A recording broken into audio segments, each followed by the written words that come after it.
السلام علیکم ورحمۃ اللہ وبرکاتہ۔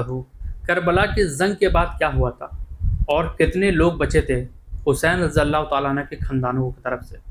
تو بچنے میں صرف آپ امام الزین العابدین جو کہ بیمار تھے، اسی کارن وہ جنگ میں شریک نہیں ہو پائے، اور ان کی بہن بی بی زینب اور کچھ عورتیں اور کچھ بچے بچے تھے۔ اسلام زندہ ہوتا ہے کربلا کے بعد، مگر اس کربلا میں جو جنگ تھی وہ حق اور باطل کے بنیاد پہ تھی۔ ایک طرف حق تھا، ایک طرف باطل تھا۔ یزید کا وہ ظلم تھا اور وہ زور زبردستی تھا، وہ خلافت تھا، اور اس جنگ میں حسین رضی اللہ تعالیٰ عنہ نے شہید ہو گئے، اپنی سر کو کٹوا لیا، مگر اس باطل کے سامنے نہیں جھکا۔ مگر اسی کربلا میں دو چیز تھا، ایک طرف نماز بھی تھا تو دوسری طرف ڈھول بھی تھا۔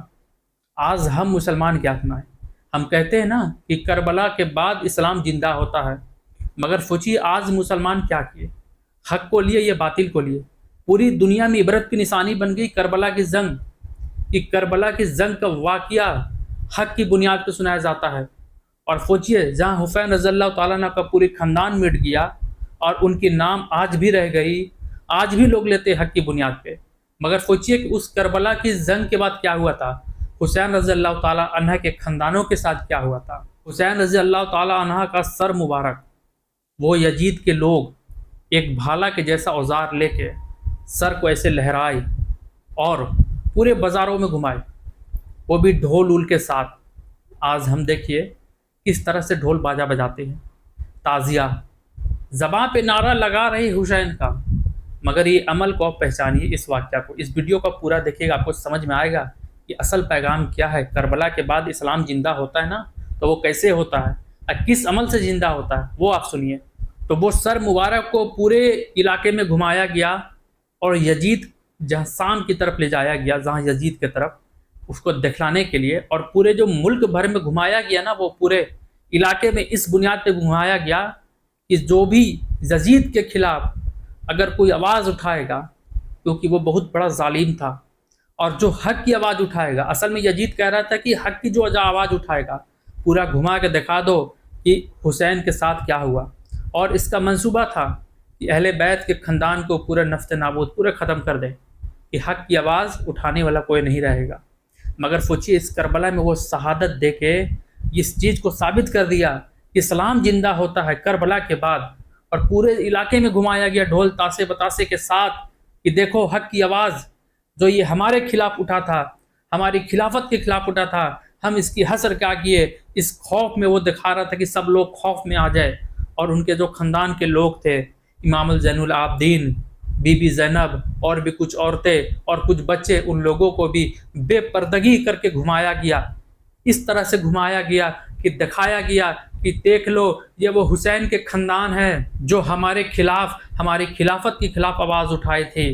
تو یزید کا مقصد یہ تھا کہ اس دنیا کو دکھلانا کہ ہمارے خلاف جو اٹھے گا ہم اس کا حسر ایسا کر دیں گے کہ پورے خاندان کو پورے مٹی میں ملا کے رکھ دیں گے۔ مگر اس پورے خاندان کو شہید تو کر دیا، مگر یزید خود بھی مٹی میں مل گیا، اور آج بھی حق کی بنیاد پہ حسین رضی اللہ تعالیٰ عنہ کے پورے خاندان کی واقعہ ہر لوگ سناتا ہے۔ مگر کیوں سناتا ہے؟ اس لیے سناتا ہے کہ وہ حق پر شہید ہوئے۔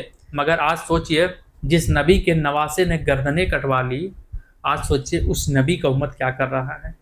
اسی کربلا میں ڈھولک کے ساتھ حسین رضی اللہ تعالیٰ عنہ کو سر کو گھمایا گیا، آج کا امت بھی وہی کام کر رہا ہے۔ سوچئے کہ ایک تعزیہ کو بنا کے پورے علاقے میں گھما رہا ہے، کام وہی ہے، انتر کو ہے نہیں۔ تو کبھی اس چیز کو غور و فکر کرو کہ آپ جو کر رہے ہو وہ کس سے ملتا ہے، کس سے میچ کھاتا ہے۔ زباں پہ حسین کا نعرہ لگا لینے سے حسینی نہیں ہو جاتا، حسینی بننے کے لیے حق پہ چلنا پڑتا ہے، اور حق پہ چلنے والے کی تعداد بہت کم ہوتی ہے، کیونکہ کربلا میں جو تعداد تھے وہ کتنے تھے؟ وہ تقریباً 72 شہید ہوئے تھے اور کچھ بچے تھے۔ روایتوں میں الگ الگ آیا ہے، کہیں 13 بھی آیا، کہیں 20 بھی آیا، کہیں 25 بھی آیا۔ مگر ان لوگ جو تھے اور ادھر جو فورس تھی وہ قریباً 21 سے 22 ہزار، 300 گنا۔ یہ حق کی طاقت، یہ ایمان کی طاقت تھی۔ تو حسین کی نعرہ صرف زباں پہ نہیں لگایا جاتا، اس لیے کہا جاتا ہے اسلام میں نیت سب سے بڑی چیز ہے۔ اگر آپ نماز میں کھڑا ہوئے، عصر کی نماز پڑھ رہے ہیں اور صرف نماز میں نیت کیے بھی نہیں، بس من میں اندر نیت رہا کہ نہیں ہم عصر کی نماز پڑھ رہے ہیں، تو آپ کی نمازیں ہو جاتی، کیونکہ اسلام میں نیت بہت بڑی چیز ہے۔ آپ حسین کی نعرہ لگا رہے ہیں، مگر سوچیے یہ سارا امر یزید کا ہے۔ جس طرح سے یزید کے فورس جو کام کیے تھے حسین رضی اللہ تعالیٰ کے سر مبارکوں کو، کتنی توہین کیا تھا سوچیے، اور آج آپ اسی توہین کو آپ کر رہے ہیں، پورے علاقے میں گھما رہے ہیں۔ سوچیے امام الجن العابدین جو کہ اپنے والد کو 3 دن کے بھوکے پیاسے شہید ہوتے ہوئے دیکھا تھا، سوچیے پوری زندگی انہوں نے غم ضرور منایا، مگر اس غم میں ماتم نہیں ہوا، تعزیہ نہیں نکلی، ٹھول نہیں نکلا، کچھ نہیں ہوا۔ ان کو غم ضرور تھا، انہوں نے صبر کیا، مگر سوچیے کہ آج کی امت کا کیا حال ہے۔ گھوم رہے مارکیٹوں میں، تماشا بنا کے رکھ دیے قوم کا کہ نہیں، کچھ لوگ تو کہتے ہیں کہ ہم تھوڑا سا نہیں دکھلائیں گے تو کیسے ہوگا، ہمارا اسٹیٹس کیسے پتہ لگے گا۔ تو حسین رضی اللہ تعالیٰ عنہ نے کربلا کی جنگ کے پہلے کچھ دکھایا نہیں تھا، جو بھی دکھایا کربلا میں دکھایا، اور ایسا دکھایا کہ پوری دنیا آج اس کی واقعات کو حق کے بنیاد پہ بیان کرتی ہے، نہ کہ کوئی باطل پہ۔ سوچیے آج سوچیے کہ ہم اسی نبی کا امت ہے جس نبی کے نواسے نے گردنیں کٹوا لی، اور آج ہم جھک گئے یزید کی عملوں پر۔ ہم وہی کام کر رہے ہیں جو یزید کی فورس کیا کرتے تھے۔ تو ہم میں اور یزید کے فورسوں میں انتر کیا ہوا؟ آج تو وہی کام کر رہے ہیں نا جو یزید کی فورس کیا کرتے تھے، کہ گھما رہے چاروں طرف۔ سوچیے ان کی خاندان کو، اہل بیت کے خاندان کے توہین کیا کس طرح سے۔ تو آپ کبھی سوچو کہ آپ ڈھول تاشا بتاشا جلوسیں نکال رہے ہو، ماتمیں کر رہے ہو، تعزیہ نکل رہا ہے، کبھی اس کی حقیقت کو جانو کہ آخر یہ آیا کہاں سے۔ کوئی تیمور لنگ راجا تھا، وہ بھی بڑا ظالم تھا، جس طرح سے یزید ظالم تھا نا، وہ بھی اسی طرح سے ظالم تھا، اس میں یزید میں کوئی انتر ہی نہیں تھا۔ اور وہ کیا کیا کہ تعزیہ کے شکل بنایا، اور اس کے بعد یہ رسم و رواج چالو کیا۔